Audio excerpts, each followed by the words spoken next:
Aloha and good afternoon. My name is Jürgen Steinmetz, joining you from Breaking News Show in Honolulu. And with me is Dr. Peter Tarlow. He's actually currently in Washington, D.C. Peter, we always start with the weather, and if I'm looking outside, it's cloudy here, but it's nice and warm. People are at the beach. It's not raining. How's everything in Washington, D.C.? It's been a terrible few days here. It's cold, it's rainy. If you are used to Fahrenheit, the temperature hasn't gotten much above 50 degrees. If you are in the world of Celsius, that's probably about 10 degrees Celsius. When it's not rainy, it's very cloudy and misty. But the last 3 days and all day tomorrow, which is Mother's Day, it's also going to be raining. So this is really hard for tourists on the mall, because this is the end here of cherry blossom season, which is a big deal in Washington. But it's been so cold, and windy and rainy, that most of the cherry blossoms are on the ground rather than on the trees.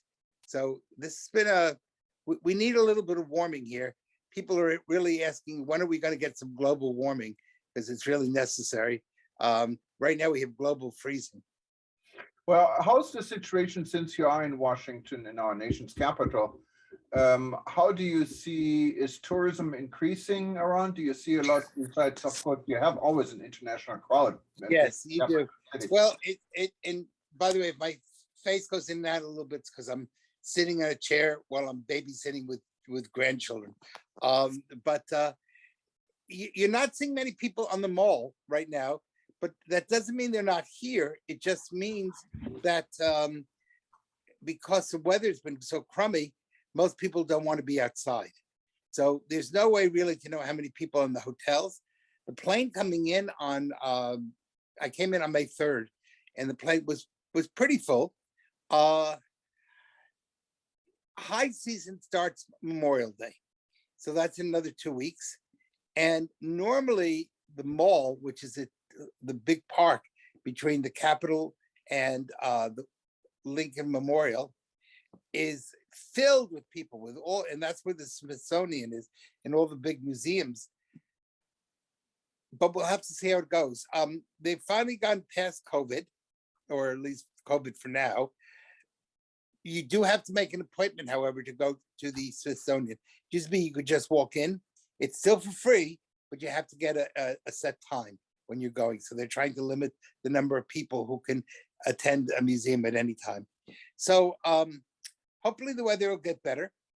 Summer is bound to come eventually, but right now you're not seeing a lot of people on the streets or in the Potomac or in any of the Alexandria or all the wonderful tourism spots that they have in Washington, because it's too cold and rainy to be outside.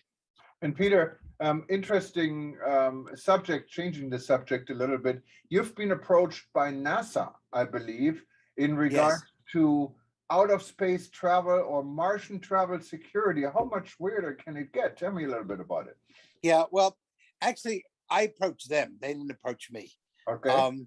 But I think, eventually, right now, of course, nobody's going to be traveling to Mars or to Jupiter, to any of the planets. But that doesn't mean we shouldn't start preparing and thinking about it and coming up with ideas. And so, yeah, I'm starting to work with some of the people at NASA to try to come up with ideas that when tourism does hit, and it'll come eventually, we may not be alive to see it, but it will be there. We will at least have plans, and people in the 23rd or 24th century will know that we in the 21st century, we're not just crazy when it comes to COVID and to the masks and all the other silly things we did, but instead they'll know that we actually did some serious thinking and left them some plans, and then they can modify those plans.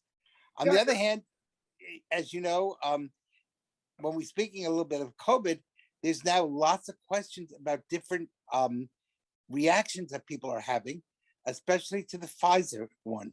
And so we don't know quite what's going on. As you know, their children are being having some real problems that are now coming through. And I believe Johnson & Johnson has had some problems now that they're talking about. And so, these were emergencies and we had to do it at the time, but we're now discovering that possibly, and I want to say possibly, there may be some adverse reactions to some of those, some of the vaccinations, of which I took also. I mean, so I'm not, but we may discover over the next year that there may be some real medical problems that develop. Well, let's hope not. But I think we had enough of this for a while. But of course, Yes, we need to monitor it. And yes, yes, I think Johnson and Johnson was kind of ousted, can no longer be used for vaccine. that's right, right, yes. Yeah, but there's some other issues that people are starting to see all sorts of secondary and tertiary negative effects that are coming from some of the vaccines. Not with everybody, I want to make that really clear, but some people are having it. So the general idea of vaccinating everyone may not have been the smartest move. But again, But what kind we of didn't know side that. effects have you heard people are having? Pardon? What size There, of well, we're discovering that there's been problems with children having kidney failure, if I'm not mistaken. And that we have a large number of children now, it's been in all the news about kids being sent to hospitals.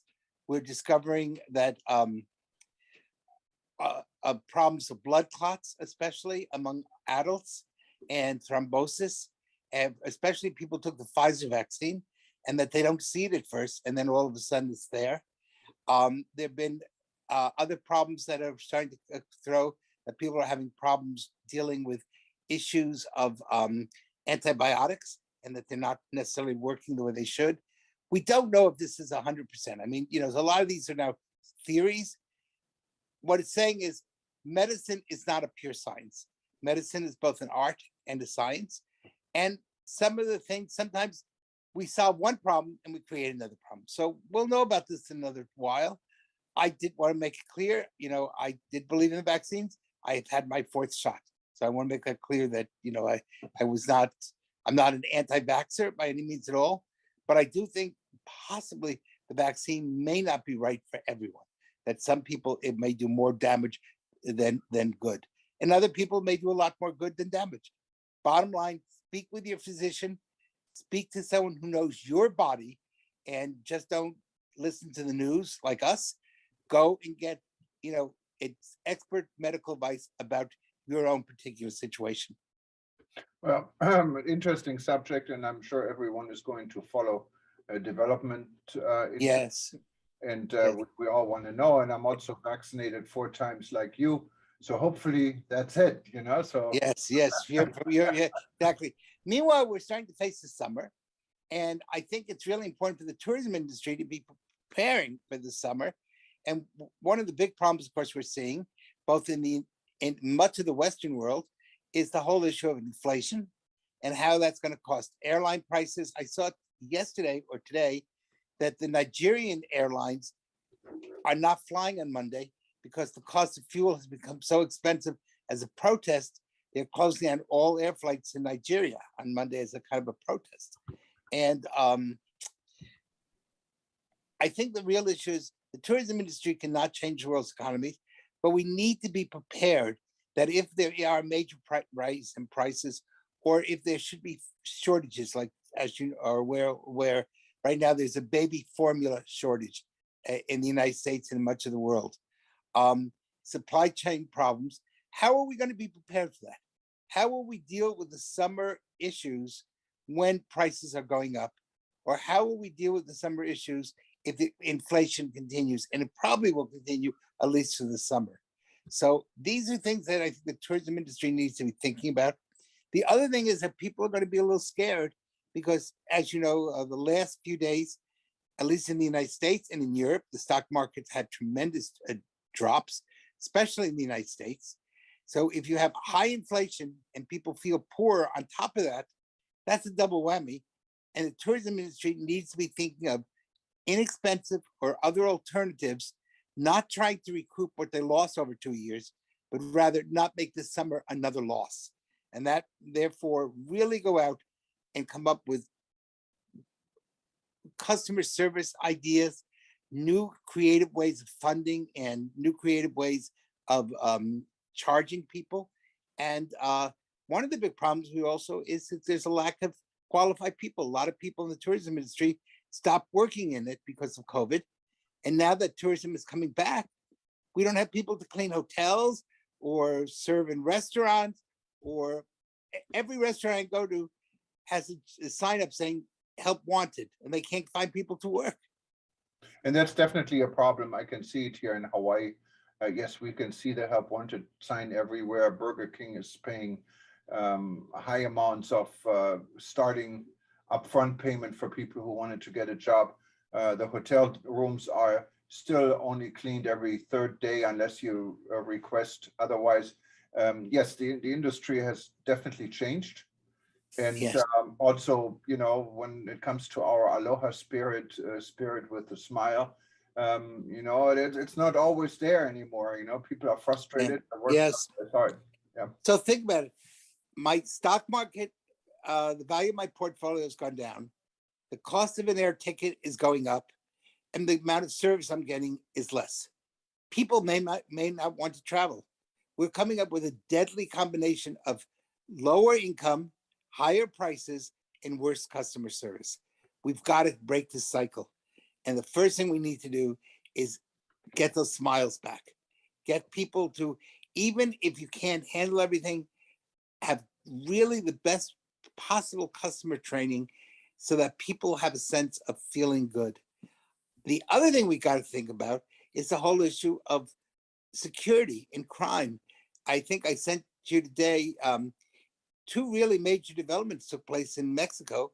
One was a day or so ago. There was another shootout. People were killed on the beach in Cancun. Not good at all. And in the state of Jalisco, which is where Puerto Vallarta is, a major tourism city, the European Union has said that people working for it can no longer travel on the highways in the state of Jalisco. And so, again, that's not good, you know, because that's not only going to impact American tourism from Mexico, which is the main theme of Mexico, but it's also going to start impacting European tourism. And if the European embassies are afraid to travel on the highways, that sends a message to the European tourist, maybe find another alternative or don't travel. Well, and in Mexico, of course, you have the drug cartels that Right. many times are the cause of all these security issues. These are not the people and not even the ordinary thieves that are causing this problem. These are big time organizations that are fighting for power and for territory. And that, of course, to combine with tourism is definitely a deadly combination. But how, Actually, on some of the areas in Mexico, it's not the cartels. The cartels actually sell a lot of drugs to tourists. It is sometimes just the guys on the street who are doing it. The cartels actually would like to be peaceful because they make more money in selling drugs than anything else, or in, of course, illegally bringing people across the border. And the other side of it is a lot of the cartels are now so well implanted in the United States because of the open border policies and of this new T-42 should go into effect. It's predicted 18,000 illegal immigrants a day will be crossing the border. We have, so the good news is that Latin America is losing a lot of its criminals. The bad news is many of them are coming to the United States. So we're going to have to really deal with that. But it's a real problem that we never had crime in the tourism areas before because they were afraid of losing the goose that lays the golden egg. And now we've had shootouts in Acapulco, twice in Cancun, and Playa de Carmen, which is a famous tourism spot. The nickname for that in Spanish is Playa de Crimen, or Crime Beach. So that's not good. And it's not good. And of course, the extreme measures some countries are taking. Probably yes. the most extreme measure I know is the Philippines. Not that I would endorse this in any way, but the former Philippine president literally ordered his police force to shoot drug dealers on sight. There was no more trial. There was no more arrest. Yeah, Just that's pretty. that's pretty severe. Yeah, that's pretty severe, especially if they mistake your identity and you really were not a drug dealer. And I'm sure there are cases like this in there. But Yes, how do you? But on the other hand, when I went to the Philippines and I talked to some of the people there, it did bring the drug crime down to tremendously. So it did of help, course. you know? Yes. Well, places that have very strict governments tend to have very low crime. And I lived in Chile during the time of Pinochet, and he was a terrible dictator. I'm not in any way going to say he was a good guy. He wasn't. But you know what? We had almost no crime in Chile, other than the crime committed by the government. Now, and I want to emphasize that the government did lots of its own stuff and abuse of human rights. But too liberal policies often, you have to have some punishment. You can't just give everybody hugs. And if you're just going to give everybody hugs, you're going to have problems. There's got to be consequences for actions. Now, I'm not saying you should shoot people on the street. I do not endorse that. But on the other hand, you look at a place like Los Angeles or San Francisco, where it's not even a felony anymore if you steal under $1,000. You know what? People go with calculators, and it's a steal. And the people who are really suffering, look at the number of Walmarts that have now closed their doors, which are essential services of pharmacies, and you can't go to a pharmacy because they don't want to open because they've lost so much money to pilferage. It's not the wealthy who ever suffer in this. It's always the poor. Yeah, and it's. I mean, some of these responses is amazing. I went here to one of the major department stores here in my neighborhood. It's an upscale department store. It's not a Walmart. And I was looking, couldn't even say it on the air. I was looking to buy some underwear. And when the entire section of underwear was literally empty, there was nothing there. So I asked, "Do you guys no longer sell this?" I said, "Yeah, we sell it. What do you need?" And they had it all locked up. And I said, Yeah. "What locked this up?" "Well, you see, there's an emergency door and we cannot watch everything. And people just take the underwear and escape through the emergency exit. Yeah, We cannot close the emergency exit." yeah, yeah, yeah. But again, in an upscale place, you can afford to ask. But the poor can't go to a place like that. Right. And so what's happening is, and it's not a question of just underwear, it's a question of essential of pharmaceuticals, of aspirin, of basic, Band-Aids, of basic commodities. And these stores are leaving. They're not locking it up. They're just closing their doors and leaving.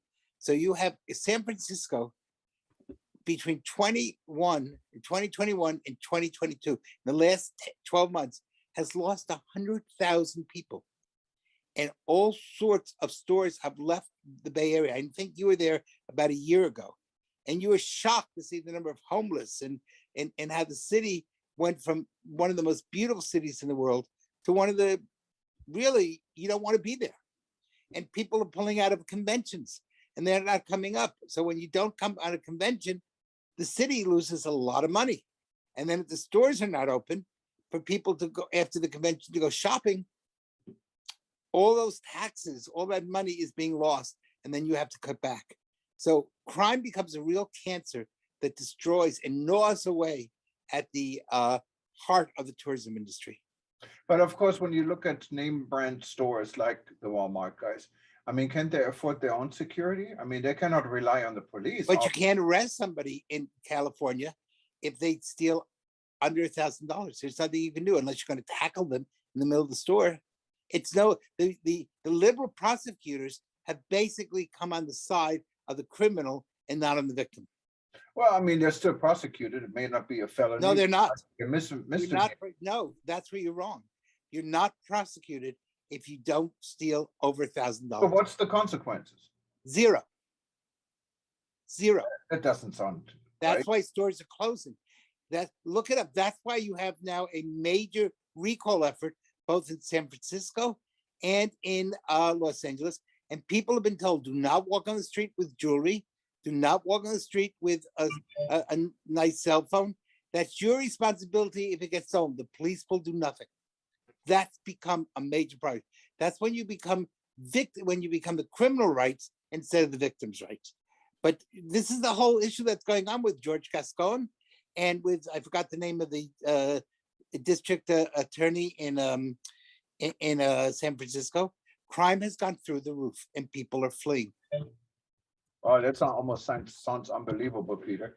Let's Yep. do some research on this and maybe we can come back with another discussion, maybe invite some of the Yes. Yeah. legislator or whoever is behind decriminalizing Yes. theft. Now what's happened, well, and of course you can play a statistical game. If I want crime to go down, if I only had one police officer in a city, crime goes down because nobody can report the crime. You can't find the police officer. If you make everything not criminal, crime goes down.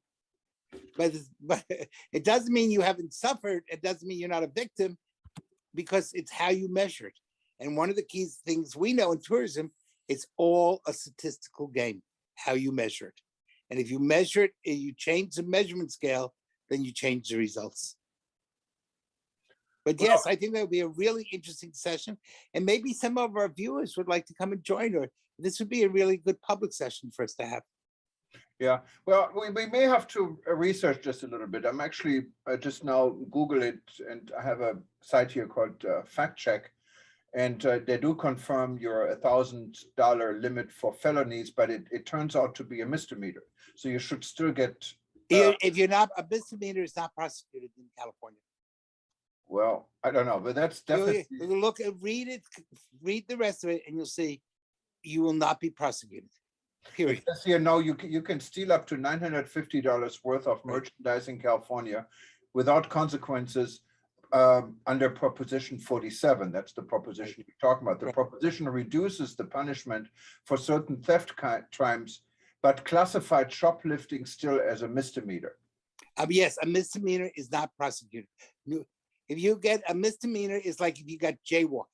How many people go to jail for jaywalking? Well, misdemeanor in many jurisdictions, of course, I don't know. This is not California. Up to 1 year in jail. No. No one. You don't even go to court. That's the whole problem. That's why, look now at while you're Googling, how many stores have left California, especially in areas where the poor are suffering, and such as in the poor neighborhoods of San Francisco, because of the fact that so much is being stolen, they can't afford to stay open. That's tragic. And that's really tragic. And part of it is, and this is part now of the responsibility of us as part of the media. Why are we not speaking more about this? Why are you shouldn't be just Googling at the last moment. These are things we have to know. And crime destroys tourism. I cannot say that enough. If you have a world where you have people are not afraid and there are no consequences to actions, there will be no tourism. Yeah, no, you're absolutely right. And this is an interesting story to follow. And I agree, if this was the case, the way you say this, that would be outrageous, I think. And I could not believe the people of California would support this. Because of course, not everyone is a criminal in California. So No. But there was, first of all, most people don't pay attention to elections for district attorneys. Secondly, most people in California is pretty much a one-party state like Hawaii. And whoever gets the nomination, that's it. Most people don't do any more exploring than that. So there's lots of problems. By the way, it's not only California. You're seeing the same problem in Philadelphia. You're seeing the same problem in New York now. You're seeing the same problem certainly in Chicago, where murder is almost a weekend experience. And now there, you've had police, as you saw, well, you were actually in the Philippines, but there was liberal newspaper reporters were already questioning the mayor and how she could dare run again for re-election as cops are being shot on the Magic Mile.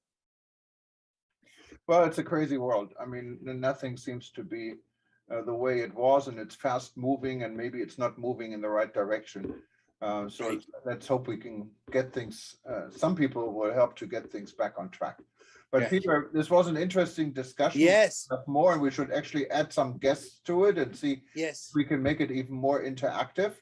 And I know you're with your grandchildren in Washington, Right, D.C., so right. And hopefully I'm gonna hope it's that gonna rain so you can spend some time with them, you know? yes. And by the way, to anyone in the United States, I know in much of Europe, no, that's not true. Most of Europe is also tomorrow celebrating Mother's Day. So and if you are in a country that's celebrating Mother's Day tomorrow, happy Mother's Day. Yes, happy Mother's Day to everyone who's watching and has mothers. And enjoy your day. Let's do hope the weather is going to get nicer wherever you Thank are. you. And Thank you. if you wanted to watch this show, it's going to repeat every 2 hours for the next 24 hours. And then after this, just go to, or anytime go to breakingnewsshow.com. And you can find this and many other events. We did many with Peter and myself, and you can listen to us and many of our guests anytime you want. If you forget the name breakingnewsshow.com, just go to eTurbo News, click on the links, or go to our YouTube channel. We also have everything filed on YouTube. We're at youtube.com/travel news group. For anyone else, enjoy your weekend, and we hope we talk to you again very soon. And follow the news on eTurbo News. We're going to be there for you 24/7, and we're watching the world. Thank you. All right. Peter. Take Have care. a good night. Enjoy the weather in Hawaii. It's a lot better than in Washington, D.C. right now. Well, I can see the sun is actually coming through right now. So Good. maybe it's Well, a you good know time to go downstairs. Go get some sun for me. Thank you. All right. Bye. Take care, Peter.